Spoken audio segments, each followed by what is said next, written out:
अस्सलाम वालेकुम व्यूवर्स, मैं अभी था इस वक्त पुर्तगाल लिस्बन में। तो काफ़ी दोस्तों ने मुझे ये पूछा कि जी पुर्तगाल वाले जो होते हैं वो काफ़ी ज़्यादा लोगों को अकोमोडेट करते हैं इमिग्रेशन वाइज और उनको रखते हैं अपने मुल्क में। तो मैंने आज फिर कहा एक अपॉर्चुनिटीज़ मैं लेता हूँ, तो मैंने एक मेहमान ख़ुसूसियत को बुलाया है कि मैंने कहा वो हमें इस बारे में ज़रा थोड़ी सी डिटेल दे दें कि पुर्तगाल में अगर आपने सेट होना है तो इमिग्रेशन के लिए क्या प्रोसेस है। तो मैं आपको तारफ़ करवाता हूँ, ये हैं जमीला ख़ान, ये पुर्तगाल में रहती हैं और ये हमें बताएंगी। जी जमीला, आपका बहुत बहुत शुक्रिया, आप आई हमारे प्रोग्राम में। तो काइंडली आप हमें ये बताएं कि ये पुर्तगाल में अगर लेट से मैं कहूँ कि एक बंदा है वो आया है न्यूली पुर्तगाल में अराइव हुआ है, तो उसको क्या कैसे वो अपने आप को लीगल या रेजिडेंसी ले सकता है। वालेकुम अस्सलाम। पुर्तगाल यूरोप में एक ऐसी कंट्री है जहाँ पे नेशनलिटी लेना या लीगल होना बहुत इजी है, रेजिडेंसी लेना बहुत इजी है। यहाँ आके सबसे पहले आपको अपना टैक्स नंबर, जिसे फिस्कल नंबर कहते हैं, वो आपने इशू करना है और सोशल नंबर आपने लेना है। उसके बाद आप लीगल हैं यहाँ पर, आपके पास इनका टैक्स नंबर है, इनका सोशल नंबर है। उसके बाद आपने सेफ़ एंट्री के लिए अपॉइंटमेंट लेनी है। उसका मतलब ये है कि आपने यहाँ का जो इमिग्रेशन जो सेक्टर है, जो डिपार्टमेंट है, उसको बताना है कि आप इधर हैं। वो आपको फिर ऑफिशियली आप यहाँ पर इंटर हो जाएंगे। उसके बाद आपको मिलेगी आपकी जो जिन्हें कहते हैं फिंगरप्रिंट्स, वो अपॉइंटमेंट मिलेगी आपको। अच्छा, ये आपने अभी सारा प्रोसेस हमें बताया है, तो ये मुझे बताएं काइंडली। ये तो आपने सारा प्रोसेस थ्रू आउट बताया है, लेकिन आप ये मुझे बताएं कि लेट से अगर एक बंदा आया, मिसाल तौर पे कल पुर्तगाल आया, तो उसने सबसे पहले क्या काम करना है। सबसे पहले अपना टैक्स नंबर लेना है। टैक्स नंबर सबसे पहले लेना है, उसको क्या कहते हैं। लेना है फिस्कल नंबर। फिस्कल नंबर लेना है, फिस्कल नंबर और सोशल नंबर। ये लेने का क्या तरीकाकार होता है। ये आप इनके ऑफिस होते हैं। जी जी। किसी भी ऑफिस में आप जाएं, आपको वहाँ पे टिकट जो जिसे ये साइना बोलते हैं, आप वो लें। आप उनके पास जाएं, आप वो देखेंगे, पासपोर्ट देखेंगे, आपकी आइडेंटिटी देखेंगे। उसके बाद आप उन्हें बताएंगे तो वो आपका वहाँ पे वो अप्लाई करेंगे और उसको कुछ दिन लगते हैं, कुछ चार्जेस होते हैं इसके, वो आपने पे करने हैं और कुछ दिन के बाद फिर वो आपका आ जाता है। और उसके बाद जब आपने आपके फिंगरप्रिंट्स करने हैं तो आपके पास एक हाउस कॉन्ट्रैक्ट यानी कि एक एड्रेस ज़रूर होना चाहिए और आपके पास एक जॉब कॉन्ट्रैक्ट होना चाहिए। अच्छा। और फिस्कल नंबर और सोशल नंबर होना चाहिए। तो ये फिस्कल नंबर या सोशल नंबर लेने के लिए क्या रिक्वायरमेंट्स होती हैं। इसकी कोई रिक्वायरमेंट नहीं है, आपका आईडी आपके पास पासपोर्ट होना चाहिए आपको।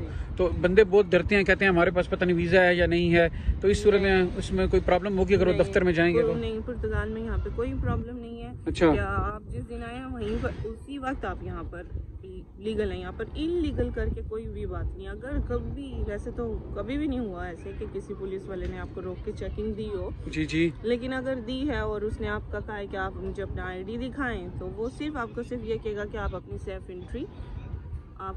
एंट्री कराएं। अच्छा, बस इसका मतलब आपने अपना नंबर लेने हैं ऑफिस से और उसके लिए कोई मतलब डरने की जरूरत नहीं। आप दफ्तर में जाएं और वहाँ से आपको फिस्कल नंबर मिल जाएगा और सोशल नंबर मिल जाएगा। दोनों अलग डिपार्टमेंट, दोनों अलग डिपार्टमेंट है। जब वो ले लेंगे तो उसके बाद फिर क्या प्रोसेस होगा। सॉरी, आप अपनी जॉब की अपने जॉब की सर्च ऑफर करेंगे और जॉब सर्च करने के लिए आप या तो किसी से ढूंढ लें या फिर अगर आपके कोई फ्रेंड्स वगैरह हैं आप उनसे एक कॉन्ट्रैक्ट ले सकते हैं और वो फिर आप कॉन्ट्रैक्ट सेल भी होते हैं। हाँ, सेल भी होते हैं। आप सेल, यहाँ पे लोग कॉन्ट्रैक्ट सेल करते हैं। अच्छा। आप कॉन्ट्रैक्ट बाय कर सकते हैं। इवन के जो हाउस एड्रेस है वो भी यहाँ पर सेल होते हैं। अच्छा। लोग सेल करते हैं यहाँ पर हाउस एड्रेसेस। वो आपने जब अपनी फिंगरप्रिंट्स या ऐसे सेफ एंट्रीन में अगर आपको प्रूफ चाहिए तो यहाँ पे लोग सेल करते हैं। बाकायदा मर्तिबनीस एक इलाका है, वहाँ पे बंगाली हैं, एशियन कम्युनिटी है जो कि ये चीज़ें सेल भी करती हैं। आप वैसे किसी लॉयर वगैरह से, एजेंट से भी ले सकते हैं ये चीज़ें, कि वो एक्सपेंसिव होंगी उसका में। एजेंट तो यही है ना जो एशियन है हमारे। अच्छा, यही सेल करते हैं। हाँ जी। इसकी क्या प्राइस है, कुछ अंदाजा? कोई डेफिनेट प्राइस नहीं है क्योंकि लोग जिसको जितना आप चूना लगाना हो, जितना जिससे निकल सके वो निकलवा लेते हैं। अच्छा। तो बेहतर यही होता है कि आप अपना यहाँ पे खुद का अपना आप घर एड्रेस अपना आप अरेंज करें और जॉब भी ढूंढें। अगर किसी के पास इवन का सोशल नंबर नहीं है ना, आप आए हैं, आप जॉब ढूंढें। वो कंपनीज ही जिस जगह आप काम करें वो ही आपका सोशल भी अप्लाई कर देते हैं। अच्छा, इसका मतलब है कि यानी अगर आप पुर्तगाल में आते हैं, आप अपनी कोई जॉब वगैरह ढूंढ लें या अपनी जॉब वगैरह शो कर दें जिस तरीके से भी है, तो वो कंपनी जो होती हैं फिर वो आपका सोशल नंबर, फिजिकल नंबर भी अप्लाई कर देते हैं और इस तरह फिर आप उनके डॉक्यूमेंट्स में आ जाते हैं। तो ये जब आप अपने डॉक्यूमेंट यानी और ये जॉब वगैरह और सारे पेपर वगैरह जमा करा देते हैं, तो इसके बाद कितना टाइम के बाद आपको रेजिडेंस कार्ड मिल जाता है? कुछ इसके बारे में बताएंगी प्लीज़। ये डिपेंड करता है कि इनके पास कितना वर्क है, कितना लोड है, क्योंकि कोविड होने के बाद तो वर्क लोड बहुत इनका बढ़ गया था। तो ये बहुत सारे डिपार्टमेंट इन्होंने बहुत जगह पे जो सेफ के ऑफिस हैं वो इन्होंने बंद कर दिए थे और बहुत डिले होना शुरू कर दिया था। तो ये डिपेंड करता है। वैसे मैक्सिमम 1 साल 1.5 साल में आ जाता है आपका फर्स्ट कार्ड। फर्स्ट कार्ड ही में ज़्यादा इशू होता है क्योंकि उसी में वो आपका सब कुछ चेक कर रहे थे। जब फर्स्ट कार्ड आपका इशू हो जाता है तो उसका जो अब तो 2 इयर्स का इन्होंने फर्स्ट कार्ड कर दिया और फिर then second card is 3 years. तो सेकंड कार्ड लेना बहुत इजी है, वो ज़्यादा डिफ़िकल्ट नहीं है। अच्छा, तो इसका मतलब है कि जब आप अपने पेपर वगैरह जमा करा देते हैं ऑफ़र के साथ, जिस तरह भी आपने वर्क ऑफ़र लिया है, उसके बाद आपको 1.5 साल इंतज़ार करना पड़ता है और 1.5 साल के बाद आपके फिंगरप्रिंट हो जाते हैं और फिर आपको रेजिडेंस कार्ड मिल जाता है और उस रेजिडेंट कार्ड के बाद आप दूसरा जो होता है वो 3 इयर्स का होता है। तो ये मुझे बताएं जमीला प्लीज़ कि अगर बंदे ने पहला कार्ड अपना ले लिया 2 साल का, उसके दौरान उसको कितना काम शो करना करना चाहिए? आपके पास अगर कार्ड है, इस पे ये डिपेंड करता है इस चीज़ पे कि आपका फर्स्ट कार्ड के लिए एक सर्टेन नंबर है टैक्स के जो कि आपने पे करने पड़ते हैं। मतलब कितने होने चाहिए अंदाज़न? 12 या 11 या 12? हाँ, टैक्स हैं जो कि आपने पे करने ही हैं। वो आपने टैक्स जब आप आए हैं आपके टैक्स पे होने चाहिए। अगर आपके टैक्स पे नहीं है तो ऑफ कोर्स मतलब कि आपके पास अगर प्रॉपर जॉब नहीं है तो आपको कार्ड इशू नहीं होगा। और बाद में तो आप रेगुलर ही हो जाते हैं ना, जब आपके पास एक कार्ड आ गया तो आप तो खुद ही जॉब कर रहे हैं, उसमें तो फिर कोई वो अमाउंट नहीं है कि इतने टैक्स पे करें। तब अगर आप जॉबलेस भी हो गए तो वो फिर एक अलग से स्टोरी है कि अच्छा, तो ये बता रही हैं कि भाई आपको पहला कार्ड जो होता है चले वो थोड़ा सा पेपर वर्क करके मिल जाता है और उसका 1-2 साल के दरमियान किसी वक्त भी आ सकता है और उसके बाद आप 11 से 12 महीने का टैक्स दें और उसके बाद आपको फिर 3 साल का कार्ड मिल जाता है और उसके 5 साल फिर पहले कार्ड के लिए आपको टैक्स देना है। पहले कार्ड के लिए देना है, लेकिन जब दूसरा कार्ड रिन्यू करना है उसके लिए क्या करना पड़ता है? दूसरे कार्ड के कोई नहीं रिक्वायरमेंट नहीं, उसमें भी आपकी जॉब तो होनी चाहिए ना। जब आप कार्ड रिन्यू करते हैं आपका जॉब कॉन्ट्रैक्ट होना चाहिए, आपके पास हाउस कॉन्ट्रैक्ट होना चाहिए, प्रूफ आपके पास। रिन्यू करने के लिए कितना टैक्स देना चाहिए? कितना टैक्स होना चाहिए? वो तो आपकी जॉब 3 मंथ्स बिफोर आप अपना टैक्स देना पड़ेगा। अच्छा, तो क्या उससे कहते हैं, ये मुझे बताएं कि फिर इसके बाद आप अपनी नेशनलिटी जमा करा सकते हैं ना? वो जब आपकी सर्टेन डेट है ना 5 इयर्स की, वो जब कंप्लीट होगी तो फिर आप अप्लाई कर सकते हैं नेशनलिटी के लिए। अच्छा, ठीक है, आपने हमें बहुत अच्छा बताया। तो अभी हमारे दूसरे गेस्ट हैं, हम उनसे भी थोड़ा सा व्यू ले लेते हैं, वो भी हमें थोड़ा सा बता देते हैं, उनको भी इस बारे में काफ़ी इन्फॉर्मेशन है। जमीला, बहुत शुक्रिया, आपने हमारी कम्युनिटी को बताया। तो होपफुली आपकी इस इन्फॉर्मेशन से जो काफ़ी लोग हैं कंफ्यूज रहते हैं या जिनका कोई कॉन्सेप्ट क्लियर नहीं हुआ तो उनको पता चल जाएगा। बहुत शुक्रिया, thank you very much. Thank you जी। तो आज नाज़रीन, अभी आपने जमीला ने हमें ये बताया, तो हमारे एक और भाई हैं, हमारे बहुत ही नाइस हैं ब्रदर, कमाल साहब उनका नाम है। तो ये बांग्लादेश से हैं, ये भी हमें इस बारे में बताएंगे। तो मैंने कहा और अगर कोई मेरे जहन में एक सवाल है या ये शायद कोई और इन्फॉर्मेशन आपको बता दें ताकि आपको लोगों से पता करना ना पड़ जाए। तो कमाल साहब, वेलकम टू द शो। अस्सलाम वालेकुम। तो कमाल साहब, अभी हम जमीला खान से ये बात कर रहे थे, तो वो हमें बता रही थी कि पहले आपको इसका नंबर चाहिए और इसका सोशल नंबर चाहिए और वर्क ऑफ़र चाहिए। तो वो अगर आपके पास मिल जाती है तो फिर आप क्या करेंगे? आप इस बारे में कुछ बताएंगे हमें? जैसे कि आपने बोला, पहले आपको इधर आने के बाद आपको फिजिकल नंबर के लिए अप्लाई करना है। फिजिकल नंबर की अप्लाई 2 तरीके की होता है। 2 तरीके से फिजिकल नंबर अप्लाई होता है। लाइक आपने अगर फिजिकल नंबर लेने के लिए आपको किसी पुर्तगीज की ऑथेंटिकेशन और ऑथराइजेशन आपको चाहिए। किसी पुर्तगीज की आपको ना इजाज़तनामा चाहिए। हाँ, ठीक है। और दूसरा ऑप्शन देन वो लेके आप किसी भी लोकल ऑफिस में आप चली जाए, वो इंस्टेंट आपको फिजिकल नंबर दे देता है वो उस लोग। लोकल ऑफिस का क्या नाम क्या होता है? उसका नाम होता है फिनेंस ऑफिस। फाइनेंस ऑफिस में आपने जाना है, हर काउंसिल में आपको हर काउंसिल में मिलेगा, वहाँ पर आपने जाना है। किसी पुर्तगीज की लेटर लिख के लेके जाना पड़ता है, पुर्तगीज साथ में ले जाना साथ पड़ेगा। में लेके जाएंगे, ये तरीका कार है। हाँ, वो रिप्रेजेंटेटिव होगा आपका, वो आपका रिप्रेजेंट करेगा पेपर्स की बेस में आपको फिनेंस नंबर देगा। और दूसरा तरीका कार अगर आपको ये नहीं मिलता दूसरा तरीका और है कि लाइक इधर आपको लोकल बहुत सारे लॉयर्स है, लॉयर्स हैं, लोकल एजेंट्स है, एजेंट्स हैं, उन्होंने वो जो पुर्तगीज लेके जाके करना है और लॉयर्स के पास भी ऑथोराइज होती है, वो लोग भी कर सकते हैं। वो भी आपका यानी वो भी आपका जरिए इसको काम कर सकते हैं। जो ये फिस्कल नंबर ऐसे मिल जाता ऐसे मिल है, जाता और है। जो सोशल नंबर होता है वो भी सोशल नंबर बेसिकली वो होता है tax number. Tax number, social number, tax number. वो होता है लाइक आपको, आप जब किसी कंपनी से काम करेंगे, कंपनी आपकी काम के ऊपर जो आपका टैक्स आता है वो कंपनी पे करता है बेसिकली। अच्छा, तो उसको बोलता है tax social number. Social number लेने का और क्या तरीका, आसान तरीका है कोई बताएंगे? सोशल नंबर के लिए आपने डायरेक्ट सोशल की जो ऑफिस है वो ऑफिस में आप चली जाना है। उसका क्या नाम होगा ऑफिस का? Social office. सोशल ऑफिस उसका नाम है। उनके जाके सर्टेन एक फॉर्म वगैरह होता है, वो फिलअप करके अपने अप्लाई करके चली आना है। वो सम टाइम बेसिकली पुर्तगाल में यही एक मैटर है जो आपको एक रूल्स में वो नहीं है। लाइक किसी डेस्क में जाएंगे इंस्टेंट आपको प्रिंट करके दे देगा सोशल नंबर, किसी डेस्क में जाएंगे वो बोलेगा कि तुम्हें 1 हफ्ता 2 हफ्ते का तुम्हारा घर में मिल जाएगा। हाँ, यानी सोशल नंबर अगर आपने अप्लाई करना है तो अगर काउंटर वाला अच्छा बंदा बैठा होगा तो आपको उसी वक्त दे देगा, नहीं तो आपको हफ्ते 2 हफ्ते तक खुद ही घर में आ जाएगा। आपको अगर ये मिल गया, फिर उसके बाद नेक्स्ट प्रोसेस होगा जॉब ऑफर का।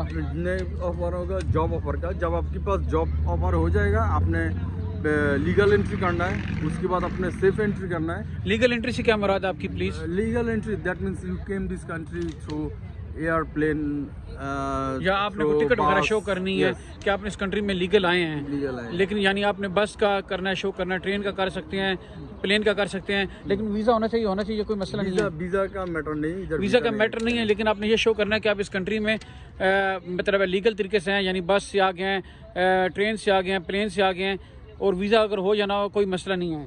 फिर उसके बाद क्या होगा भाई? उसके बाद जब आपने सेफ एंट्री आपकी डन हो जाएगा, उनकी सिस्टम में आ जाएगा। हाँ। और उधर आपका आपकी फ़ोन नंबर और ईमेल एड्रेस उनकी सिस्टम में रहेगा। अच्छा, देन जो क्यू में प्रोसेस वाइज, जब क्यू में स्लोली काम होते होते फिर आपकी टर्न जब आएगा, फिर आपकी बारी का अपना इंतजार करेंगे और आपकी बारी आ गई, देन वो लोग आपको ईमेल भेजेगा। फिर आपको ईमेल आएगा, ईमेल करेगा कि उस दिन तुम्हारा एक स्पेसिफिक टाइम बताएगा, डेट बताएगा और प्लेस बताएगा, उधर आ जाना, तुम्हारा सारी सपोर्टिंग डॉक्यूमेंट्स लेके। तो वो फिर आपको मतलब जब आपकी बारी आ जाएगी तो आपको ईमेल आएगी या फोन आएगा? फोन नहीं, ईमेल आएगी और उसमें बोलेंगे कि आप फलां जगह पर आ जाएं सारे डॉक्यूमेंट्स लेके।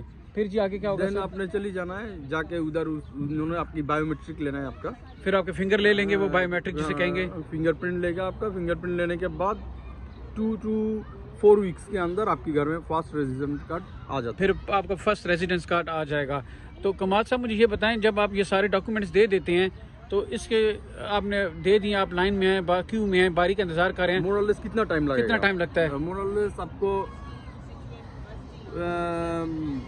1.5 year to 2 years। हाँ, 1 से 2 साल के दरमियान आपकी बारी आ जाएगी और फिर में वो आपको बुलाएंगे, कॉल करेंगे, अपने सारे डॉक्यूमेंट, सपोर्टिंग डॉक्यूमेंट ले जाएंगे। इस दौरान आपको काम करना चाहिए या नहीं करना चाहिए? काम 100% आपको काम करना चाहिए। और आपका जब पहली दफ़ा आप जाएंगे फिंगरप्रिंट के लिए, आपको मिनिमम 12 टैक्स आपको पे हो चुकी है। तो मिनिमम कितना होना चाहिए? 12 मंथ्स का टैक्स पे हो चुकी है, ये आपको दिखाना पड़ेगा। तो इसका मतलब जब आपने अपने पेपर जमा करा दिए तो कम से कम आप अपने ना साल का टैक्स शो करेंगे कि आप काम कर रहे हैं और आपने साल का टैक्स दिया हुआ है, क्योंकि 2 साल या साल के दरमियान आपकी कॉल आती है और फिर वो आपके टैक्स के पेपर देखेंगे, सारे पेपर देखेंगे, आपके फिंगरप्रिंट। आपका जब आप जिस दिन आपकी डेट होगा, जिस दिन आप जाएंगे, आपके साथ लास्ट 3 मंथ का पे स्लिप होना चाहिए। लास्ट 3 मंथ का पे स्लिप आपके पास होना चाहिए। का वर्क कॉन्ट्रैक्ट होना चाहिए, प्रूफ ऑफ एड्रेस होना चाहिए। अभी प्रूफ ऑफ एड्रेस आपको मिलेगा इधर, अगर आपने खुद घर लिया तो घर का कॉन्ट्रैक्ट आपका प्रूफ ऑफ एड्रेस, अगर आपने किसी के साथ शेयर करके रह रहा है तो जस्ट इन दैट केस आपकी तो जॉब हाउस कॉन्ट्रैक्ट नहीं होगा। इन दैट केस आपने लोकल काउंसिल से जाके आपने एक लेटर होता है, उसको बोलता है जोइंता, वो जोइंता फ्रेक्सिया में जाके आपने वो लेटर लेना है कि मैंने वो घर में रहती हूँ और वो घर का जिसकी नाम पे कॉन्ट्रैक्ट है वो आपको ऑथराइज करेगा कि हाँ he is living with me this and that.